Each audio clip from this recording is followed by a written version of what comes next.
melaporkan untuk UTM-TV dari lantai 10 Gedung Rektorat Universitas Trunojoyo Madura, di mana saat ini di belakang saya sedang berlangsung acara Neo Talks by Bank Neo Commerce yang berkolaborasi langsung dengan Fakultas Ekonomi dan Bisnis Universitas Trunojoyo Madura, di mana acara ini menghadirkan langsung the Head of Fraud BNC. Fakultas Ekonomi dan Bisnis Universitas Trunojoyo Madura bekerja sama dengan Bank Neo Commerce menggelar acara Neo Talks dengan tema tantangan mengelola keuangan di era digital dan mawas terhadap penipuan digital.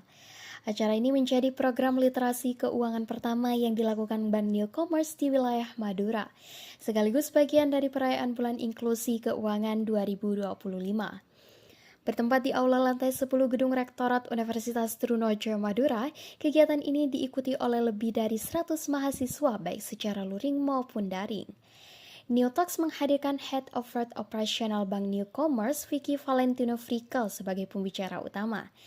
Dan Laurentin Carolindiara, mahasiswa berprestasi Universitas Trunojoyo Madura sekaligus awardee beasiswa Bank Indonesia, yang berbagi pandangan tentang pentingnya pengelolaan keuangan di era digital. Acara dikemas secara santai dan interaktif dengan sesi bincang-bincang dan Kahoot Games berhadiah yang menambah semangat peserta. Sambutan disampaikan oleh Dr. Ahmad Yahya Suryawinata selaku Wakil Dekan Bidang Akademik Fakultas Ekonomi dan Bisnis Universitas Trunojoyo Madura, serta Puji Agung Budiman selaku Head of Public Relations Bank Neo Commerce. Dalam wawancara, kedua pihak menyampaikan komitmen untuk memperluas kerjasama antara BNC dan UTM, termasuk membuka kesempatan magang bagi mahasiswa di Bank Neo Commerce. Melalui kegiatan ini, Bank Neo Commerce berharap dapat terus meningkatkan literasi keuangan masyarakat secara berkelanjutan dan menjadi mahasiswa UTM sebagai generasi muda yang cerdas, bijak, dan waspada dalam mengelola keuangan digital. Sebenarnya sih sangat penting ya, kampus dan mahasiswa, terutama kan kampus adalah adalah tempat di mana mahasiswa mengambil pendidikan di situ ya. Lalu tanpa mahasiswa juga, mereka kan mahasiswanya adalah kaum muda yang memberikan informasi, banyak memberikan informasi keluar juga. Jadi kan gimana ya ngomongnya ya, kalau tanpa mahasiswa tuh banyak informasi-informasi juga yang tidak bisa sampai ke masyarakat secara keseluruhan. Karena kan ada gap tuh biasanya dari yang antara yang sudah agak dewasa dan yang masih terlalu muda. Nah, mahasiswa kan ada di tengah-tengah. Biasanya itulah yang bisa jadi jembatan tuh untuk memberitahukan informasi-informasi yang belum ada yang tahu sebelumnya gitu bisa. Selanjutnya itu setelah kegiatan seperti Neo Talks ini, apakah ada tindak lanjut atau bentuk kolaborasi selanjutnya yang diharapkan antara Bank Neo Commerce sama pihak kampus di UTM? Oh, kalau itu sih memang kita sepertinya memang sudah punya rencana juga, mungkin kayak sebagai membuka program-program magang gitu kan, atau mungkin yang kuliah-kuliah yang umum yang tadi sempat diinformasikan oleh Wakil Dekan juga, ya tinggal nanti kita atur dan kita lihat gimana progresnya nanti ke depannya sih. Ya, tapi rencana sih pasti ada. Jadi kemungkinan untuk mahasiswa UTM ini bisa magang nantinya di... Betul, asal slicknya bener ya. Asal slicknya bersih gitu. Karena yang tadi saya bilang kan sekarang banyak perusahaan-perusahaan yang melihat bukan cuman track record orang sebagai apakah pernah terlibat hukum, kasus hukum, tapi sekarang keuangannya juga sangat dicek. Saya dulu ya.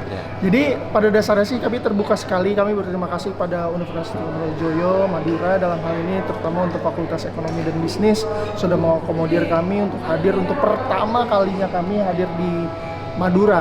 Nah, kami memang langsung berkoordinasi dengan Pak Yahya. Sangat baik sekali penerimaannya dan kami sangat puas sekali. Terima kasih Pak Yahya dan juga rekan-rekan dari FEB.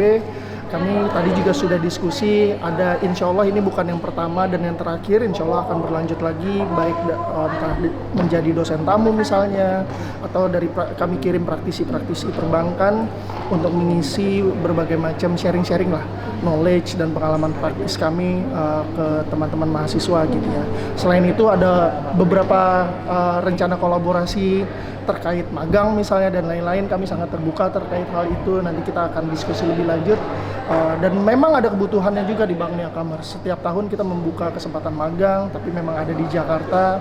Nanti kita akan lebih lanjut lagi ngobrol dengan Pak Yahya. Ya, terima kasih Pak Agung. Jadi kami juga terima kasih kepada BNC ya sudah melakukan ini perdana kerjasama dengan kita dengan kegiatan namanya literasi digital keuangan untuk para mahasiswa generasi muda, dan ini akan di follow up dengan kegiatan-kegiatan lain. Tadi kita diskusikan, nanti kita coba di akademisi ini membutuhkan praktik baik di Pak Agung ya dan teman-teman di BNC untuk bisa sharing dengan teori yang diajarkan di kelas, sehingga ada nanti dosen praktisi yang ngajar. Terserah nanti apakah di FEB atau mungkin di fakultas lain yang akan memanfaatkan, kami terbuka juga, termasuk tadi ada magang, MBKM magang, bukan hanya FEB yang memanfaatkan, rekan-rekan dari fakultas lain pun dipersilahkan ya nanti untuk itu nanti kita coba bingkai kegiatan ini secara resmi dalam bentuk MOU, MOA dan selanjutnya setelah aktivitas di hari ini. Mungkin itu. Terima kasih. Jadi dari Bank Neocommerce itu membuka kerjasama seluas-luasnya seperti itu? Sangat, karena memang kampus adalah salah satu mitra kami gitu ya. Dalam hal ini kami sudah beberapa kali bekerja sama dengan kampus, tapi memang penerimaan terbaik saya sebutkan seperti itu Pak, itu justru dari UTM. Saya yang terima kasih Pak, dengan waktu yang serba mepet bisa dibilang seperti itu, tapi hasilnya sangat lancar dan sangat well prepared bagi saya, dan saya yang berterima kasih, kami yang berterima kasih dari Bank Neocommerce. Nah justru karena itulah makanya kami ingin menggali lagi dalam hal ini, memang karena universitas terbaik di Madura juga Trunojoyo, jadi salah satu daerah yang harus didevelop bersama-sama. Tadi kita ngobrol juga dengan Pak Yahya tentang challenges apa aja yang ada di Madura gitu ya, kita maulah membantu gitu untuk memperbaiki atau meningkatkan kemampuan SDM dari sisi knowledge, dari sisi magang dan lain-lain.